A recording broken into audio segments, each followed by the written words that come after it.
Hello there. I wanted to share one more kind of talk video about some of the opportunities that keep coming up for me during this time. Before I move into different videos with techniques and practices and kind of tools that we have to stabilize during this time. But before moving into that, I just wanted to share one more video about some of the opportunities that I keep sensing that we're having right now. After this point, just check my YouTube channel. I can't believe I'm saying those words. Or my website. There will be a video page on my website. I'm going to add a video, hopefully one a week, give or take over time. So after this video, which I'll send the link out to, just keep checking, and that's where you'll find ongoing pieces or offerings. And I just want to start by saying thank you so much to so many of you who have sent just amazingly insightful and beautiful, moving responses to what you've heard. And clearly, many of us are on the same wavelength right now, and that is so heartening and so reassuring. And thank you for bearing with my rather amateur efforts to get up to speed in the video department. I appreciate it. So today I really was thinking that as we're all managing our everyday lives, which we have to do and which is so very important, how are we managing our responsibilities? How are we caring for our loved ones? How are we really trying to honor what the experts are asking us to do and serve the greatest good, make decisions on behalf of the whole, as we're navigating all of these pieces of our everyday reality that are changing minute by minute. It's also so important that we have time to zoom back out and keep our eyes open to some of the larger opportunities at work. And this is picking up on the themes of my last video. Sort of what are the larger gifts that we're being asked to receive right now? And I really wanted to add a little bit more ways to encourage each of us to take a pause and ask that question. So I wanted to focus on 3 invitations in this video. The first invitation is of a very general nature. All the great wisdom teachings in every wisdom tradition talks about all we have is the present moment.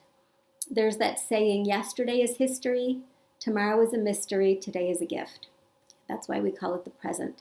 So what we do have right now is the present. So I want to invite each of us to keep asking, how do we want to make the most use of this moment? How do we want to emerge from this moment? How do we want to grow?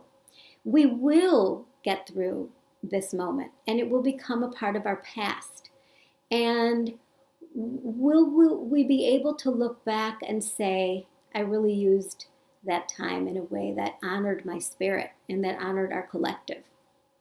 So the first invitation is really just asking ourselves, how do we want to emerge? How do we want to grow through this time? How do we want to be present each and every day through this time of uncertainty? And I have such a strong belief that our individual evolution is very connected to our communal evolution, which is very connected to our collective evolution. So when we grow individually, we affect the vibrations around us, and we contribute to the collective in a different way. And when we as communities come together, we affect the collective. And when the collective heals, that healing reverberates back to the individuals. So the first question is sort of this broad invitation to consider, how do I want to show up? How do I want to hold a vision for our collective evolution through this experience? So then the next 2 invitations today have to do with exploring that on an individual level and on a communal level. So on an individual level, again, I'm inviting us to ask this question: how do I want to grow through this individually?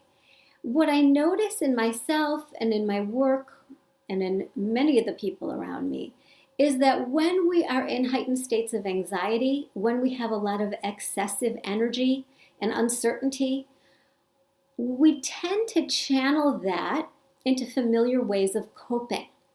Our default strategies become magnified, right? We have more free flowing anxiety and energy. And so we tend to kind of resort to our familiar ways of handling things. So, for example, if we tend to be pretty tough on ourselves, at times like this, that the volume on that voice can become louder. I'm not doing enough. I didn't do it right. I should be in a different place. I'm not good enough. The story of I'm not good enough gets magnified. If our default is to want to control and we really struggle with the unknown, we may find ourselves really grasping for more information, researching and holding tight and trying to figure it all out. That story, I have to know to be okay, that story can become louder. Perhaps we feel alone, and that's a default we go to. I'm alone in the world. I'm unlovable. I'm not safe. And then that story becomes louder. I'm all by myself. Nobody understands. Everybody else has it easier. Maybe we get very panicky and very fearful. And that story becomes louder. And then we act from that place. What do I have to do to make sure I'm okay and I have what I need? Some of us go to a deprived place, and there's no judgment here. These are just our defaults. They come for good reason. We grow up learning ways to protect ourselves.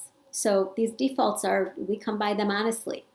There's no judgment, but they're very real, and they can take over at times like this. Perhaps we grew up feeling deprived. I'm not going to get what I need. I don't have enough. And then that story becomes loud, and then we focus on what we don't have.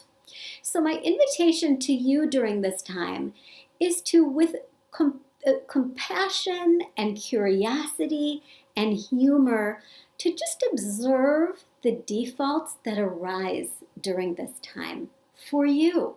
Where do I go? Where do I find myself residing? What's the loop that I get pulled back into? And to take some breaths and to just notice that and to observe. Here's where I'm going. How is that making me feel? How is that making me view myself and the world? And to breathe through that a little bit differently and to see if you can create a little more distance, a little more spaciousness just by observing. And to ask yourself, how might I want to experience this a little bit differently? How might I loosen the grip on this coping mechanism? So meditation is a profound way where we start to loosen our grip on these patterns, and I'm going to talk more about that in the next video or two. Journaling is a profoundly helpful way to just sort of notice what comes up and talk ourselves through it and watch where the mind goes, and taking long walks and or like a labyrinth, kind of a walk experience, and just letting the mind, the sort of subconscious mind percolate on that question. I wonder where that default comes from, and I wonder how I might loosen my grip. Service often helps us loosen the grip on our own personal defaults. We kind of get out of our own noise and our own histories. Opening your heart, opening your heart to yourself is such a powerful way to get more distance from the patterns. Like, here I go again. Asking for help is another such a powerful way when we just want some support to loosen up. Often we get into especially in this culture, into our do-it-yourself mode and figure it all out. And that only makes us feel more panicky or alone. But just to reach out and ask for help, whether it's material help or asking for help, kind of working through these patterns. Sometimes just opening ourselves to the humility of knowing that we need some support in whatever way helps us start to loosen our own rigid patterns that we're clinging to, especially at times like this when there's more anxiety around us. So that's the second invitation is to ask this general question more individually. How do I want to grow through this time? How do I want to evolve? How do I want to emerge just a little different from this experience, a little more free, a little more free, a little more open to my capacity to adapt and to show up, a little less trapped by the patterns that that hurt me, that don't serve. So the last invitation from today is this invitation to ask what the opportunity here is as a collective, as a community. We're all in this together. I heard a talk from my teacher this morning, and he said something so beautiful. He said that he said that we've all been through many challenges in our lives, and many challenges have been harder than this one. You know, many people have faced life and death situations in their lives. But the unique thing about this moment is that it's a global challenge, and we have a capacity to connect globally. It's fascinating. So the unique aspect of this moment is that we're facing a global challenge. And he said, a global challenge opens the doorway to compassion. That is so beautiful. So here we are in this moment, facing this challenge together, and we're asking, we're being invited to ask, how do we grow through this as a collective, as a whole? And as I look around, I am so struck by the amazing acts of generosity and love and creativity and resourcefulness. Even here in DC and all over our country and other countries, and people singing on the balconies. And I mean, humanity has such capacity to love and to connect and to heal. At the same time, I think that it's important that we each pay attention to a lot of the gaps that we see in society. A lot of the holes, there are gaping holes. And I'm speaking about the US right now, but it's true in other countries as well. But you know, a great percentage of our population has no safety net whatsoever. I heard Lindsey Graham say the other day that right now it looks like the government may have to support 70% of the United States residents' payrolls. That the government right now may need to underwrite 70% of the United States payroll. And if we can just wrap our minds around that for a moment, a great majority of our population is living with no safety net. And that is a sign of a community, of a society that has missed the mark in many ways.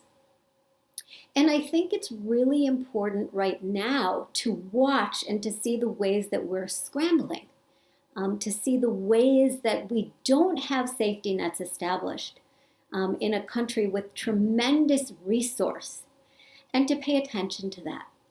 And again, with love and with compassion and with curiosity, not with blame, not with rage. That doesn't help. It feeds the same vibration. But with curiosity, how do we start to address some of these gaping holes in our society? How do we create more inbuilt safety networks? And so again, and I've done a lot of traveling to many different countries, as many of you have. And we know that there are other parts of the world where there are far fewer resources, but much more solid community connections, more connection to spirit, more capacity to cope with the unknown, more capacity to rally and to give when you have nothing. I've been in communities where people pull the change out of their pockets to help their neighbors when that's all they have. And we don't really understand a lot about that in this society. So this third invitation is to ask, how might we envision a global healing of our communities? How might we envision communities with greater inbuilt security networks? How might we hold a vision of greater healing on our planet at this time? I always talk about with people that we grow towards our deepest intentions. When we set an intention very deeply, the universe begins to conspire to support our reaching that intention. It's just a natural energy. It's a natural energetic principle. So if we all start to explore what our vision is for healing on our planet, we will begin to grow in that direction. And when I invite us to think about this, I don't mean it as a mental exercise or a guilt, something like we have to figure out answers. It's more of holding a question in our hearts and then watching what presents itself to us that helps us live our way into the answer. It's asking the questions, given my life and my particular circumstance and perhaps my work environment, what might I do to offer elements of that vision for greater levels of security in our nation, in our surroundings, in our planet. So, this might mean establishing communication chains among your family members. And it might mean, I was just reading yesterday about viral kindness Facebook groups. I love that so much. So these Facebook groups that are spreading acts of kindness. It might mean, if you're working in a work environment, how do we create more safety nets to hold each other? I'm in DC, if you're working in policy, what's missing? How do we distribute wealth differently? All these questions everybody's asking, but really to kind of take it into our hearts in a very spiritual way and to hold them sacred right now. We're really being asked to witness what happens when we don't have these things built into place. And then even beyond, national policy, kind of how do we dissolve these artificial barriers between nation states? We're really, as we see right now, we're all in it together. And a lot of these barriers are artificial, and they breed fear and violence. And how might we work to dissolve some of these divisions? So those are my 3 invitations for all of us today. One is this question, this larger question of, we only have the present moment. How do we want to meet the present moment? As individuals and collectively, how do we want to meet this moment? How do we want to stabilize and experience inner peace and then come out from that place with love? And to kind of hold that question in our hearts. And then the second invitation is individually. How do I want to grow? How do I want to evolve? What are my defaults without any judgment? And how do I want to continue to work on those defaults, to loosen their grip, to love them, to recognize where they came from, but to start to fill myself with other alternatives? How do I grow more distant from those places and ways of coping that I want to cling to? And then the third invitation is sort of to ask ourselves communally, can we take a good look at what's missing around us while we look at the beauty and the generosity and the creativity, but can we take a good look at what's missing right now and at the way we're scrambling because there is a lack of safety net? And can we ask ourselves, what do we do individually and collectively to start to weave more layers of love and security and safety, So at times like this, which are inevitable in life, we really have ways to, we have safe, soft places to fall, and we can hold each other differently. So thank you for your time, and I send so much love. And again, stay tuned, YouTube and my website, MarileeAaronson.com. And I wish you all good things. Thank you so much. Namaste.